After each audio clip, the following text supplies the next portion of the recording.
विद्यार्थी मित्रांनो, आज आपण व्हेरियस स्टेप इन अकाउंटिंग या संदर्भात माहिती पाहणार आहोत. त्यामध्ये preparation of journal, subsidiary books हे 11वीला आपण त्याचा अभ्यास केलेला आहे. प्रिपरेशन ऑफ लेजर तेही 11वीला अभ्यास केलेला आहे.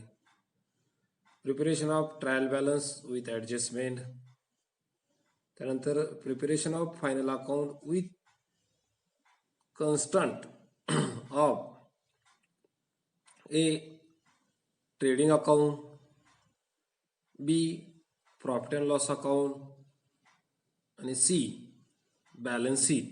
हे पेज नंबरवर 15वर दिलेलं आहे. Income tax, as per income tax act 1961, financial year start on 1st April and end 31st March every year.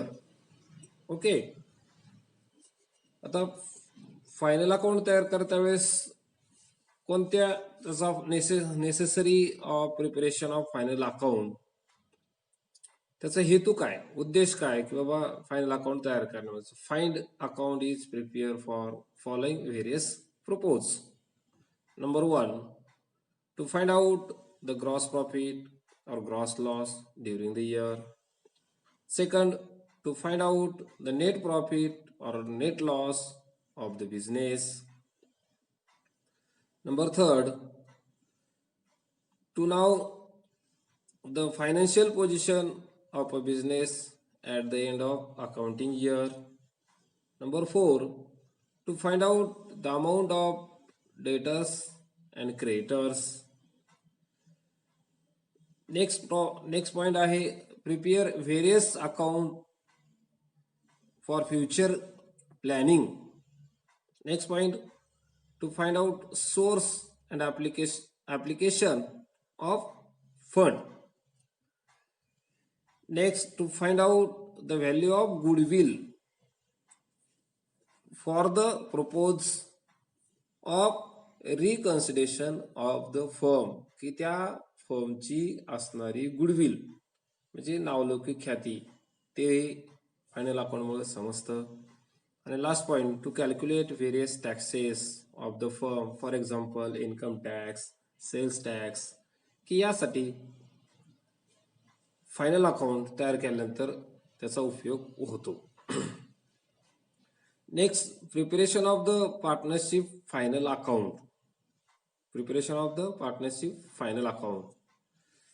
Trial balance and adjustment are important in the preparation of final account.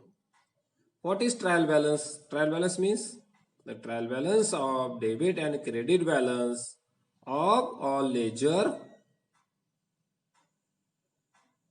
account is called trial balance.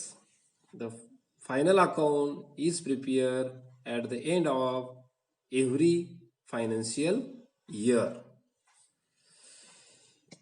Trading account show the gross profit or gross loss, and profit and loss account show the net profit or net loss.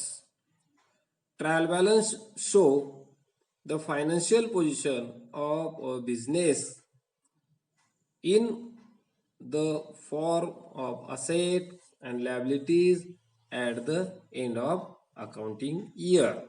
Okay, आता आपल्याला final account हा जो topic आहे तो question number 7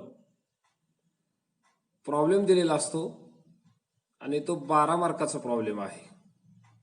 त्यामध्ये आपल्याला काय करायचंय, एक तर trading account, second profit and loss account, त्यानंतर पार्टनर्स कॅपिटल अकाउंट आणि last balance sheet. What is trading account? Trading account कशाला म्हणता येईल? तर trading account is a nominal account. Trading account is a nominal account. Trading account is open in the trading organization for the purpose to find out the gross profit or gross loss during the year. In the debit side of this account all direct expenses, की trading अकाउंटच्या debit साईडला all direct expenses, की ज्या प्रत्यक्ष खर्च झालेला असतो तो trading अकाउंटच्या debit साईडला दाखवला जातो. आणि क्रेडिट साईडला ऑल डायरेक्ट इन्कम्स, की क्रेडिट साईडला ऑल टाइप्स ऑफ इन्कम त्यामध्ये दर्शवलेले असतात. Trading account is credit side is more than, trading account credit side is more than debit side than account show the gross profit. जर trading अकाउंटची credit side ही debit side पेक्षा जास्त असेल तर तेव्हा काय होतो, प्रॉफिट होतो. The gross profit or loss is transfer to profit and loss account, की जो काही प्रॉफिट किंवा तोटा झाला असेल तो कुठे ट्रान्सफर केला जातो, प्रॉफिट अँड लॉस अकाउंटला ट्रान्सफर केला जातो. महत्वाचा भाग आपल्याला आता ट्रेडिंग अकाउंटचं फॉर्मॅट बघायचं आहे. ट्रेडिंग अकाउंट फॉर्मॅट फार महत्वाचं आहे, कारण तुम्हाला ट्रायल बॅलन्स ऑलरेडी दिलेलं असतं आणि त्या ट्रायल बॅलन्सचीच पोस्टिंग आपल्याला trading account, profit and loss account आणि बॅलन्स शीट मध्ये करायची असते. मग ट्रेडिंग अकाउंट सेंटरला आपण मिडलला trading account for the year ended 31 March, जे काही वर्ष दिलं असेल, फॉर एक्झाम्पल 2018, 2019, 2020 ते लिहिणार आहोत. पेज नंबर 16 वर दिलेला आहे. मग त्यामध्ये डेबिट साईडला कॉलम कोणते असतात, particular, inner rupees, outer rupees. Credit साईडला particular, inner rupees, outer rupees. मग डेबिट साईडला कोणकोणते अकाउंट येतात, टू ओपनिंग स्टॉक, डायरेक्ट आउटरला अमाऊंट घ्यायची. त्यानंतर टू परचेस, इनर कॉलम येणार. का तर जर परचेस रिटर्न दिलेले असेल, परचेस रिटर्न किंवा लेस रिटर्न आउटवर्ड म्हटलं जातं त्याला, तर त्याच्यातून मायनस होणार आहे आणि नंतर आपण आउटरला अमाऊंट घेणार आहोत. त्यानंतर टू कॅरेज इनवर्ड, त्यानंतर टू फॉरगेट, त्यानंतर नेक्स्ट टू कस्टम ड्युटीज, त्यानंतर टू वेजेस, त्यानंतर टू वेजेस अँड सॅलरी, त्यानंतर import duties, to coal, gas, motive power, oil, water. हे जर आपल्याला डायरेक्ट एक्सपेन्सेस जे खर्च दिले असेल ते खर्च आपण डेबिट साईडला लिहिणार आहोत. त्यानंतर टू रॉयल्टी ऑन परचेस असेल किंवा प्रोडक्शन असेल. त्यानंतर टू प्रायमरी पॅकिंग चार्जेस, त्यानंतर टू फॅक्टरी लाइटिंग, त्यानंतर to factory rent and taxes. Factory rent and tax असेल तर ट्रेडिंगच्या डेबिटला येणार आहे. त्यानंतर टू फॅक्टरी इन्शुरन्स, त्यानंतर वर्कर मॅनेजर सॅलरी आणि लास्टला मग to gross profit carried down म्हटलेले. तो कसा येणार आहे, जर क्रेडिट साईडची amount more than debit side तेव्हा तो ग्रॉस प्रॉफिट असणार आहे, जो डिफरन्स असेल तो. ओके. मग आता ट्रेडिंग अकाउंटच्या क्रेडिट साईडला बाय सेल्स इनर कॉलमला येणार आहे. बघा इनर कॉलम इथे घेतलेला आहे. त्यानंतर लेस रिटर्न इनवर्ड, त्यातून ते मायनस होतील आणि नंतर आउटरला अमाऊंट येणार आहे. त्यानंतर by goods lost by fire म्हटलेलं आहे. By goods lost by fire, की आगीमध्ये जर माल जळाला असेल तोही तिथं ट्रेडिंगच्या क्रेडिट साईडला येणार आहे. त्यानंतर by goods lost by thief, जर तो चोरीला गेला असेल तर. त्यानंतर by goods distributed as a free sample, की व्यवसाय जर करत असताना काही फ्री सॅम्पल म्हणून वाटलेले असतील वस्तू तर ते सुद्धा ट्रेडिंगच्या क्रेडिट साईडला येणार आहेत. त्यानंतर by goods lost in accident, ऍक्सिडेंटमध्ये माल जर खराब झाला असेल तर.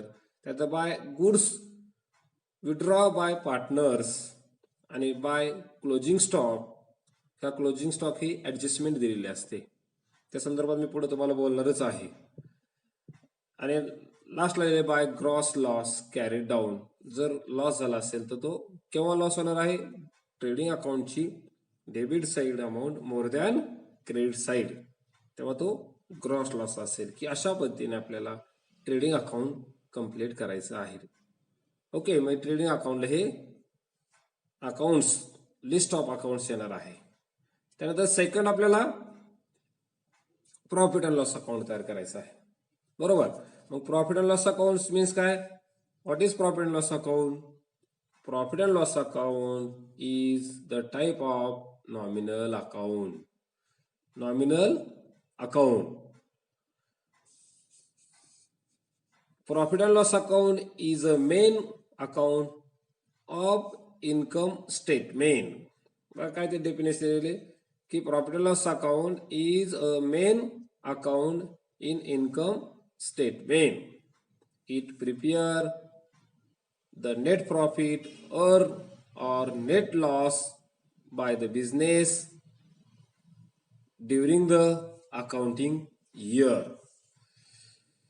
All indirect expenses, बघा, all indirect expenses are to be recorded the debit side. की ऑल इनडायरेक्ट अप्रत्यक्ष स्वरूपाचा जो काही खर्च असेल तो खर्च कुठं दाखवायचा असतो? प्रॉफिट लॉस अकाउंटच्या डेबिट साइडला.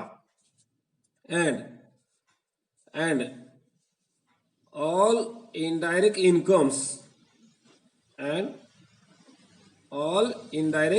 Income are to be recorded credit side of this account.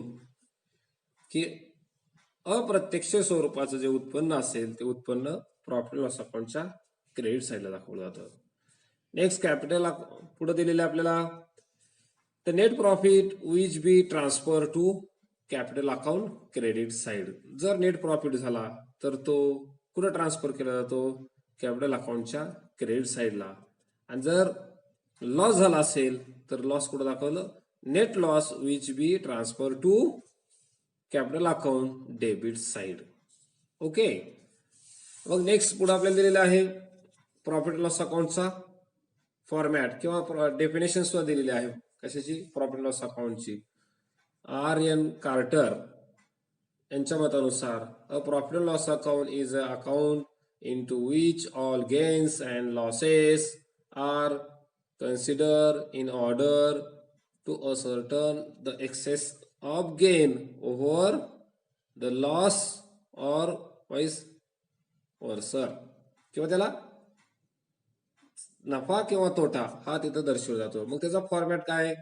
Profit and loss account central येणार आपण. त्यानंतर for the year ended 31 March जे काही वर्ष दिलं असेल ते वर्ष येणार आहे. पेजचे बरोबर 2 भाग करायचे आहेत. 2 भाग सेंटरला डबल लाईन येणार आहे. ट्रेडिंग अकाउंटच्या मध्ये सुद्धा तसंच असणार आहे. मग डेबिट साइडला फर्स्ट कॉलम असेल पर्टिक्युलर तो ब्रॉड असेल. सेकंड असेल अमाऊंट इनर रुपीज आणि amount outer rupees. Same credit साइडला पर्टिक्युलर्स रुपीज. ओके. मग प्रॉफिट अँड लॉस अकाउंटच्या डेबिट साइडला कोणकोणते अकाउंट येतात? टू सॅलरी त्याची अमाऊंट येईल. त्यानंतर to salary and wages, to rent and taxes, to insurance, to electricity oblique lighting, to telephone postage, त्यानंतर टू प्रिंटिंग अँड स्टेशनरी, त्यानंतर ट्रॅव्हलिंग एक्सपेन्सेस, त्यानंतर टू डिप्रिसिएशन ऑन असेट, त्यानंतर to audit fees, to entertainment expenses, to repair renewal and maintenance, त्यानंतर to interest on loan, त्यानंतर to sundry miscellaneous expenses, to conveyances, त्यानंतर next पुढं loss by fire, त्यानंतर to